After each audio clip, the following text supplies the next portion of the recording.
This is the General Motors plant in Saltillo, Mexico. It's freaking huge. The plant was built in 1995, and in the last 12 years alone, GM invested $849 million into this plant.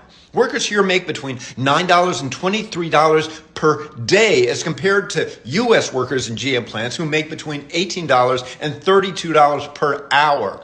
This plant is economically connected to the U.S. through the USMCA trade deal, which Trump negotiated during his first term. Now, it's ludicrous that because of Trump's tariffs or tariff threats, GM would dismantle this 30-year-old plant, invest a gargantuan amount of money to move it to the United States, and then pay labor costs that are more than 10 times higher in our country, when it's likely that Trump will change his mind at any second about tariffs, or another administration would change the rules. Meanwhile, the cost of the cars and trucks GM would make in the U.S. are projected to be $4,000 to $12,000 more expensive for us and far less competitive for them, all of which would hurt their sales and possibly cut the number of people they could employ in the U.S. or would employ in the U.S. because they have a greater incentive to deploy more robotics sooner. So, that the idea that these Trump tariffs are going to be good for American consumers, companies, or workers is unbelievably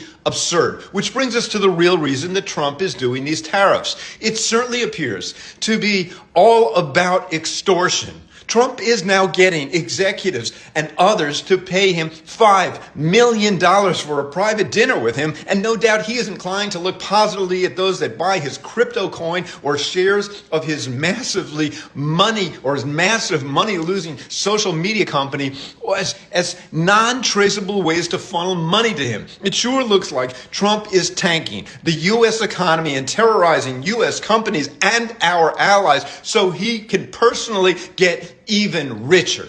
What a fucking scumbag. Do you agree?